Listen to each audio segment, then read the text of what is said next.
Hey everybody, how you doing? Well, that's good. You're listening to PHLY Flyers. That's right, PHLY. My name is Bill Matz. I'm your director of fun and games for the evening. Joining me for this pregame show ahead of Flyers Stars is the one and only Fly by herself, Kelly Hinkle. How are you doing tonight, Kelly? Bill, I'm great. I will not be watching the Flyers tonight. That's exciting. Me and everybody else, though. Yeah, I mean we got lucky a couple of nights ago when they pushed the start time back to 6 to accommodate for the NLCS. Phillies on the road tonight, both games starting at 8, and we will get no such accommodation. It's going to be head-to-head, as will my post-game show. It'll be Charlie and I up against Jamie and Renee for the Phillies post-game show, and I don't know. I think they're slight favorites to get the views. I don't know. You two have magnetic personalities, so people might just tune in for that. So it is Flyers Stars tonight. We're looking forward to that. Flyers off to this surprising 3-1-0 start. Dallas, one of the top contenders out west in a tough division. Obviously, Colorado right there. They're undefeated thus far. But Dallas off, I think they're 2-0-1, so they haven't been bad either. Big news today. I don't know how big it is. I guess we all kind of should have seen it coming after, Charlie and I talked about, well, they beat Vancouver up pretty good, dominated them in the second period. They shut down Edmonton. It shouldn't be a huge surprise that the coach isn't going to want to change a ton. Yeah. But the goalie will change. Sam Ersson in. And I believe Felix Sandstrom backing up. Yes. Hart gets the night off. I guess if he's here, you might as well give Hart a rest. Yeah, why not? But Brink and Foerster remain in. They do. Morgan Frost remains a scratch. And now we had the quite a bit of the show on Friday was dedicated to this, and we had Steph here, but you were unable to attend our BSH crossover show this week. You did say you had a lot to say about this situation, so I kind of want to turn it over to you here. 3 straight games now, Frost is out, and I don't know if that was the initial plan, but like we said, you beat Vancouver and Edmonton the way they did. Coach isn't going to want to change things, and Frost's not exactly the coach's favorite guy. Yeah. How are you reacting? So full disclosure, I totally forget what I had to say before because of course I did. But I do think that the problem that I have with the scratching is not so much the scratching, because I'm growing tired of Morgan Frost and his bullshit. But it bothers me that it could be Tortorella not liking him, and so now there's just blinders on. And while it's probably not the biggest deal, because I think at this point we all know Morgan Frost is not going to light the league on fire in any way, shape, or form, but he's young-ish. We probably need to see what he looks like, especially after, and I don't know if you know this, he led the team in scoring the last 55 games of the season last year. I heard he was quite proficient, especially at even strength, I believe I've heard. Yeah, so I think it's important as we're feeling things out during this rebuild that we see what we have in everybody. And you're right, coaches don't change the lineup after wins like that. And also looking at the Flyers lineup right now, it's hard to justify taking out any of those guys at center to put him in. Scott Lawton was never going to come out, but he didn't have the best start, but he's been a lot better lately. Yeah. Tyson Foerster's the one who, if you're going to take someone out, it's not like he's been awesome, but he's a young guy. We don't want him sitting either. I will say, as much as, listen, I don't care that much about this, especially the way they're playing. And look at the lineup tonight. We should all be very, very happy. Bobby Brink, Tyson Foerster, Igor Zamula, and Emil Andre all in the lineup. And the goalie prospect, Sam Ersson's playing. I'm excited about that. I'm looking forward to it. It just don't you need to get Morgan Frost a game? Other guys, it seems, and this is where we get into the Tortorella of it all. Right. If this was some other guy, they'd be figuring out a way. Yes. All right, it's not as if X has been good either, so let's sit him. He's had no problem rotating rookies in and out. It's been a rotation for a few guys. Morgan Frost doesn't seem like he's in a rotation right now, though. He's the 13th forward. Right. And I think the issue is, so the biggest problem I had with what Tortorella did to Kevin Hayes is that he systematically tanked his value over the course of a season. And if you don't think Morgan Frost is going to be a part of this team moving forward, you're probably going to want to try to, I don't know, get like a 5th round pick or something for him, not just have him like go off into the distance for nothing someday. So you can't just have him sitting on the bench festering. Like, first of all, he's got to play. If you want him to be better, first of all, if this is the problem, he's got to play to get better, right? Like, he's not going to get better sitting on the bench ever. Also, if you don't think he's going to be a part of the team moving forward, and so you think perhaps we should trade him, if we're going to do that, he's going to need to have some sort of perceived value. And if he's scratched all the time, he's not going to have any. So it just seems like a weird situation where it's like, I don't know what you're doing with this guy. If you don't want him on the team, okay, but then you got to figure something out. And if you do want him on the team, you have to get him playing sometime.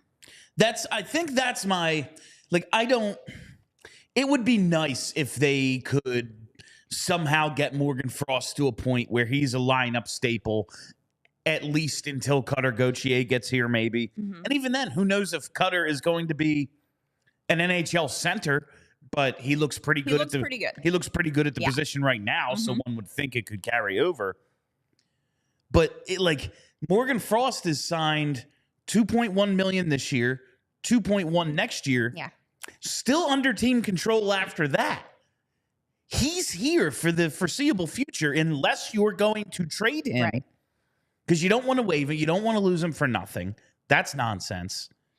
You have to somehow. You have to do something. Like, even if you're not going to develop him to be part of this thing for you, he does need to play some. And honestly, like, I was making a joke about the leading the team in scoring for the last. Yes. I mean, everyone makes a joke about that.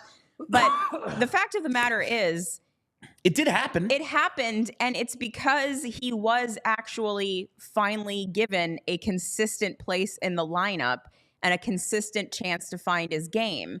And it's very likely that maybe he's just one of those players that's a slow starter and has to We've find seen his it before. Group. A lot of players are like that. A lot of very good players are like that. Actually, when I talked to Taylor Baird about the Stars the other day, she said that whole team is a bunch of slow starters, and they're a very good hockey team. Sometimes I can't believe a dude like Jamie Benn can't really get things going, really get things heated up early on. He doesn't like that. He needs to. Anyway, it's been forever, and it's still funny. It's never going to not be funny. It will always be funny. Forever. Something we talked about a little bit on Friday in terms of, Morgan Frost, not exactly the only one who didn't start out the season looking great. Yeah. I do think there could be a point of who was another one who might have been a candidate to come out? Owen Tippett. Owen Tippett, since the removal of Morgan Frost, because those are two guys who showed a lot of chemistry last year. Yeah. It was one of the things all right, they're not rookies, but they're the younger veterans, as Charlie and I have called them, that we were looking to see if they could take the next step, especially together this season. Well, as soon as Morgan Frost comes out of the lineup, Owen Tippett looks like last year's Owen Tippett. I wonder if that's a mark against him too. This dude who we had playing with him, who also the coach likes, so maybe there's something to, my guy didn't look like my guy, and as soon as the guy I don't like comes out, he looks the way he should again. Now, maybe he was just off to a 2 or 3 game slow start as well. He's got 4. He's also gotten a chance to look good. Right. But maybe that's just one of those. Listen, I think I am more pro Tortorella than you. I think through not that you're anti. I think you've questioned it more than I have. Sometimes I do think. And I have your questions. I just choose to ignore them right now. Yeah, that's fair. I like to ignore all of my problems. I like John Tortorella generally. It's just every now and again he does something that makes me go, oh no. Is he this coach?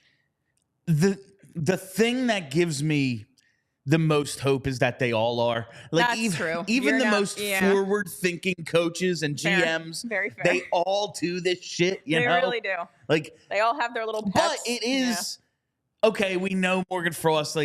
begrudgingly, after those final 55 games, the coach was finally like, all right, I guess he's a good player. You're right. It was like, well, I mean, this team can't score, and he scores. He was scoring, yeah. Like you would think, but no, wasn't exactly one of his guys. And this slow start was exactly almost, I don't want to say what Tortorella wanted, but he's like, vindication. Yeah, I'm sure he wasn't sit him. He wasn't mad about it, I'm sure. Yeah. And he wants to get his guys in. And to his credit, Bobby Brink has been fucking fantastic. He's been good. Bobby Brink has also been playing with Sean Couturier. Doesn't hurt, yeah. Morgan Frost, not exactly given the same. And now he is older. It's not like he's a rookie. He's being asked to anchor a line as a center.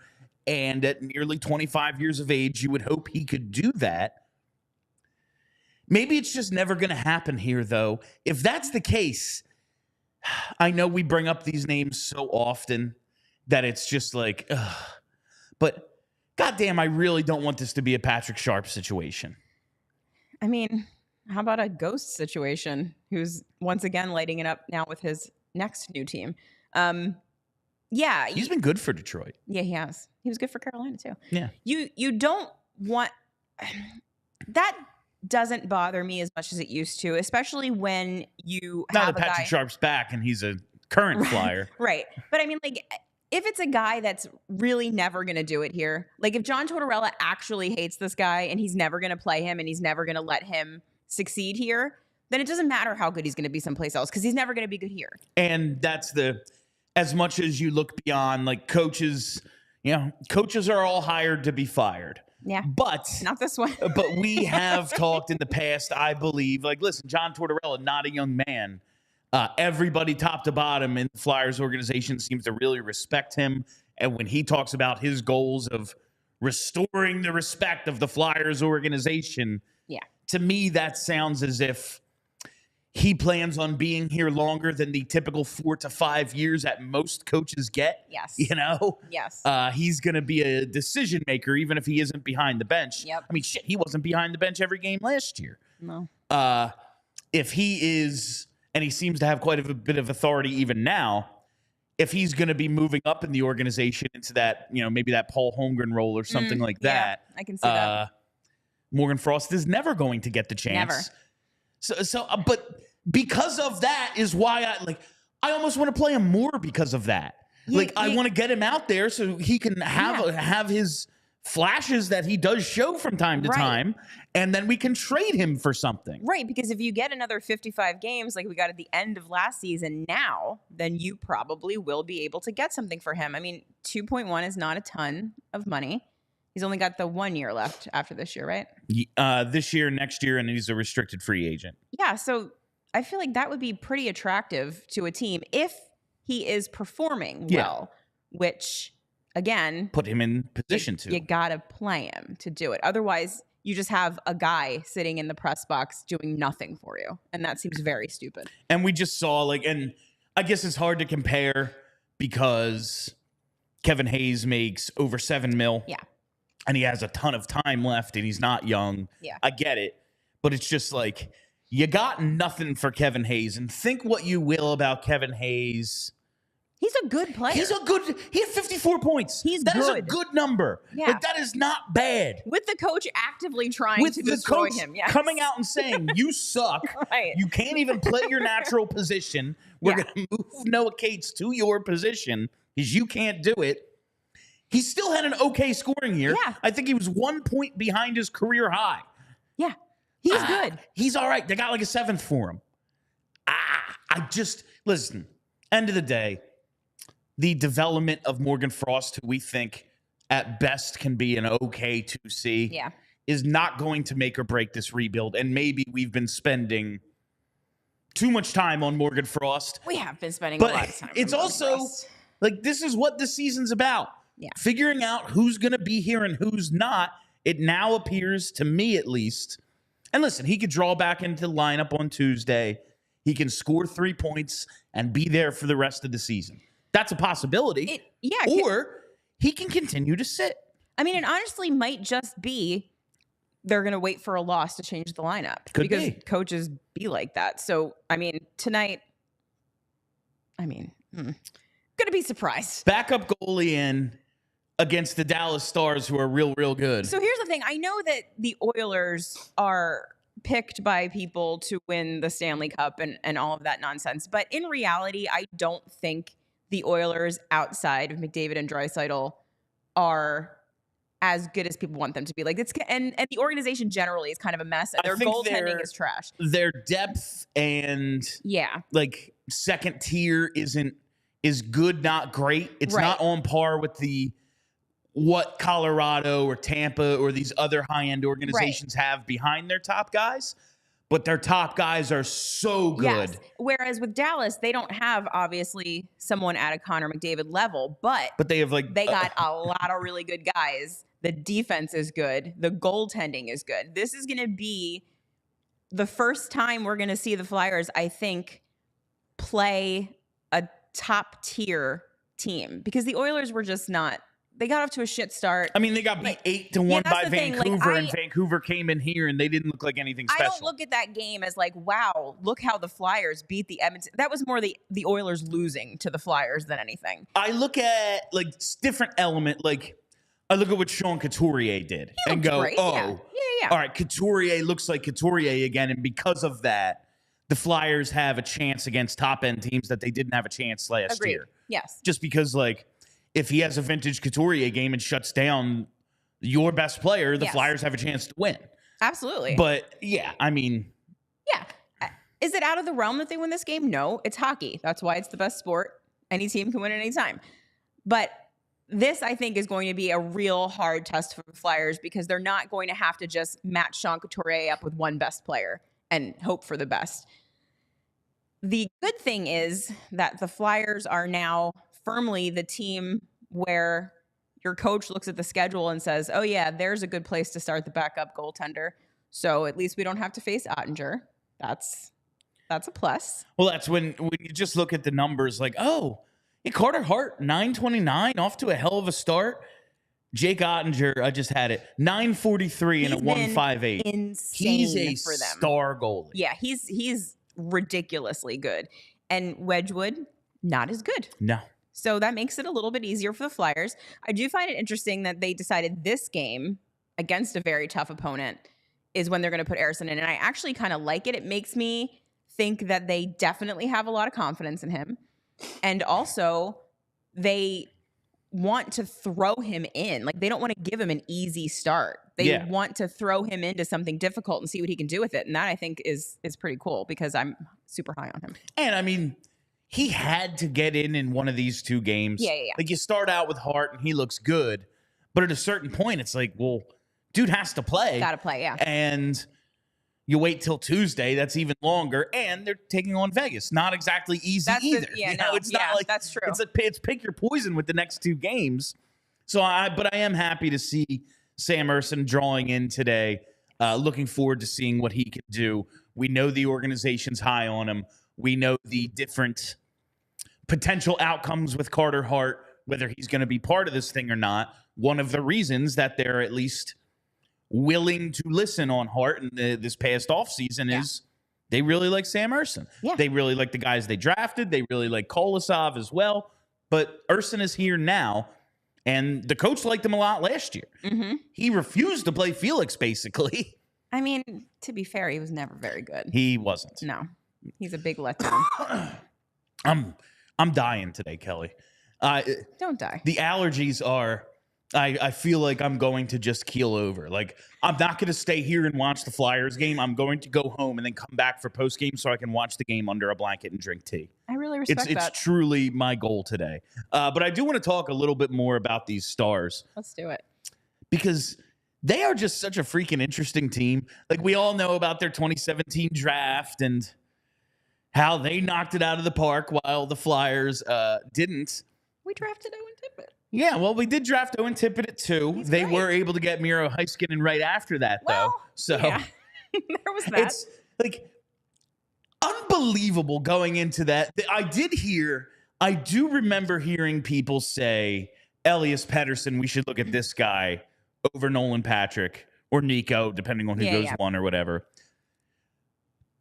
The two maybe best defensemen in the league, no one mentioned either of them. No one. No. If you were on Cale Makar or Miro Heiskanen at that time, Although, I never heard from If you listen to Bob Clark, we were trying to tell Ron, take Cale Makar, and he just wouldn't do it. Yeah. All right. Yeah. A little one too many late nights at Rexy's for Bobby. But I do want to talk. So the Stars have started 2-0-1. Their first two games went to a shootout. They beat the Blues in the home opener. Then they lost to Vegas. Then they beat the Ducks 3-2 for their first regulation win on Thursday. Ottinger has been fantastic. 39-year-old Joe Pavelski, 2 goals and an assist, as well as 2017 third overall pick Miro Heiskanen, 1 goal, 2 assists, lead the team in scoring thus far. Jamie Benn is now 34. He was huge for them last year. 33 goals. 78 points. The Benaissance. He is still a player for this team. Yes. And Tyler Seguin's still hanging around, but it's all about that top line with Hintz and Robertson and Pavelski. Robertson had 109 points last season for the Stars, and this was something I found very interesting. Second most in franchise history. Bobby Smith had 114 and 81-82 for Minnesota. So the highest total for a Dallas Star previously, 93. Mike Modano never had a 100-point season? Oh, wait. Oh, no, wait. That was Babcock sat him for his 1400th game or something. That might have been it. Yeah, I guess I'm surprised he never got 100 though. 93 was his career high. He did that in 93, 94. But Jason Robertson, the highest scoring Dallas Star single season ever last year, that blew my mind. He's very good. One thing that's good for us is that he did, I think, get a little banged up in their last game. He's not going to sit or anything, but, maybe he's not 100%. So maybe he won't completely run all over the Flyers. But, yeah, he is I think he was, to me at least, surprising the way that he turned into one of the league's. He's definitely an A-tier player. Absolutely. And I'm looking at his odds to score 105. Not crazy about it. What does it mean? What's that? What does it mean? Plus 105. It's you bet $1, you win $1.05. Okay. It's not crazy. It's okay. It's even money basically, but I look for a little bit more. I am going to go with my 3 goal scoring bets, and I'm 0 on the season. I have to hit some at some point. Maybe. I am going to go with Joe Pavelski at 2-1. I am going to go with Bobby Brink, first of his career, at plus 390. I like it. And I'm going to go with Miro Heiskanen at plus 450 because the Flyers, while they have not surrendered a ton of goals this year, have given up quite a few to defensemen. They gave up a goal to Jake Bean on opening night. There were a couple by Jacob Chikrin, and I think another one of the Ottawa defensemen scored. 4 of the first 6 goals they gave up this year were to defensemen. Maybe just a weird circumstance, but I'm going to bet on it. And plus 450 for one of the best players in the league, I'm absolutely going to take that. So those are my 3 goal scorers tonight. Pavelski, Bobby Brink with the first of his career, and Heiskanen, the guy who didn't go second to the Flyers in 2017. Solid picks. Would we be... if we got Heiskanen and he wasn't Makar, would we be well, we still didn't get Makar? No. If it was Pettersson, if we just had one of the are the Stars and the Canucks just as happy with their picks, even though they didn't get Makar? I think the Stars are extremely happy with Heiskanen. He's good in a different way, but very, very good. I don't think they have any problem with him whatsoever. I often wonder, what butterfly effect nonsense would have happened if we took Cale Makar? How would everything in our lives be different? I don't even want to... No, honestly, he would have a migraine issue. That's what would happen. I mean, probably. We would never know that Cale Makar is just as good, if not better, than fucking Bobby Orr. He'd be benched for 55 games because he is a little too... Cutesy. Creative with the puck. Yeah, stay back. Doesn't get it in deep. Doesn't get it in deep enough. Right, exactly. Yeah. No. I just listen. We got Owen Tippett second overall. That's good enough for me. It's good enough. Hinkle. I just wanted to. I totally blanked. Forget what I was going to ask you. You want me to pick 3 goal scorers? Oh yeah, absolutely. Please. Okay. I'm going to go Evgeny Dadonov. Okay. For no reason except that it's my understanding that he is called Daddy in the locker room. Well, there you go. So I'm going to go with him. I'm going to go Rupe Hintz because I like his name. Dadonov is plus 330, so that's some good odds. Rupe Hintz. Hintz plus 120. And our boy Owen Tippett. I think he'll get one. OT, he is due. Yes. Like I said, he started the season pretty unimpressively. And it was a few games. Like, it's hard to, oh my God, he's off to a slow start. It's been 6 periods. Yeah. But he has really turned it on. His assist on the first Cam Atkinson goal, I thought was exactly what I wanted to see out of him the other night. You know, forces a turnover, lowers the shoulder to protect the puck, backhand, powers the puck to the net for Atkinson to score in front. Exactly what I want to see out of Owen Tippett. I would really like to see him get the goal scoring though, because he is an impressive goal scorer. It's really hard for me to choose a player that I would put on a jersey. Like it's always for me like a Mike Richards. Like it takes me a long time to put a player's name on a jersey. I feel like Owen Tippett is like the leading candidate. I've had some bad luck with jersey names lately. That's like Ava got me a Brandon Graham jersey, and I joke that she just got us a personalized jersey. It's our family name. Oh, yeah.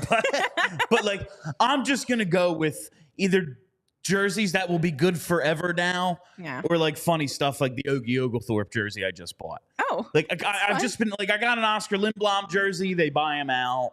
Yeah. Like I was in my choice. Like I was going to choose between Lindblom and Kevin Hayes. Oh, like at least Lindblom's like, I still like him. Like, I mean, I still like Kevin Hayes, but in terms of perception in the fan base, it's like, well, he's lazy. Like, is he? No. He kept getting surgeries done and then kept being like, no, I'm going to play.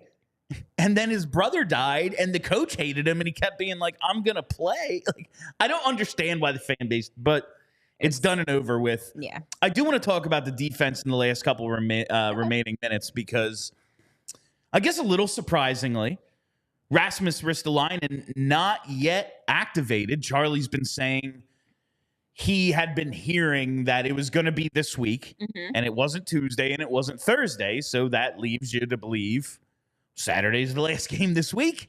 He's not activated. Mark Stahl is out weeks. We're hearing 4 to 6. 4 to 6, yeah. So it's Andre and Zamula both in the lineup.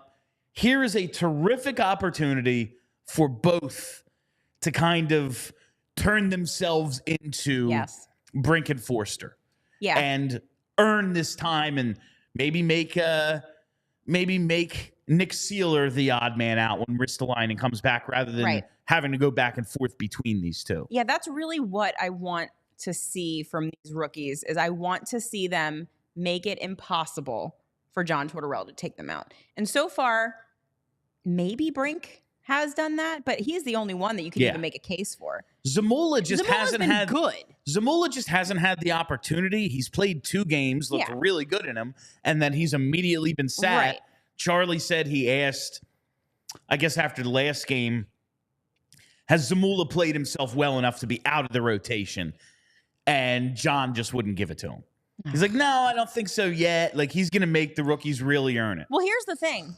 That was presumably when he still had Mark Stahl to play with, and now he doesn't. So I never want to see anyone get hurt, especially not a Flyer. And a guy who's been through a lot in his career. I do kind of like the fact that his hand has been forced, and now he's got to play these 2 guys because Risto's not ready yet, and now Mark Stahl is out. And that means that this fluke opportunity for these 2 kids, they have to step up and make it impossible for them to be taken out of the lineup. Will they? I don't know. Zamula is the one I have my money on. We always hear about the next man up mentality and injuries and things like this. These are opportunities. You don't want to see someone get hurt. I know everyone out there is like, I don't want to see Mark Stahl in the lineup. I wanted the coach to make that decision, not a physical impairment, but it is you bring in a 36-year-old with this many miles on him. It's going to happen. It was an inevitability. Yes. Like, maybe when John Tortorella said Mark Stahl's not going to play every game, it's because he's not an idiot and was like, you think this Good old point. man's staying healthy? Good point. Like, you know? Yeah. Like, I never thought about that, but it makes a lot of maybe sense. this is just something they saw on the horizon. Maybe it's why they carried as many defensemen as they did when it didn't seem to make sense. Maybe this is the opportunity, but this is the opportunity for these guys. I think Zamula has looked really good. Yes. And Andre has looked like a real work in progress. I want to see him really start to cement Me too. himself. And if he doesn't play himself out of this rotation, man, by the time Stahl gets back, then he's going to have to go back down to the AHL. Yes. Like, 100%. he's going to have to play consistently at some point. Yes. Right now, it's fine. But if this is the majority of his season, that can't be good for his development. No, and it wouldn't be good for Zamula either if they decide that they're going to keep the 2 rotation thing going. It's not good for anybody. But I do kind of think, I mean, if I'm John Tortorella, I do think that Zamula has earned a spot on that third pair, at least on that third pair, based on the 2 games that he's played. He's looked very good. And so I'm hoping that he doesn't make any, because I kind of feel like one big glaring screw up by one of these kids, and John's going to be like, nah, it's it. Like, if he makes some big glaring error that immediately leads to a goal, it's going to be a problem. Well, I looked up the ice time by period and everything after the Edmonton game, and Mark Stahl gets hurt 5 minutes into the second, and Zamula's ice time went down by period. That makes a lot of he sense. played like 3.5 minutes in the second period, 2.5 in the third. And listen, they are protecting a lead against like one of the most high-powered offenses in the league and all that. So you're going to shorten your bench.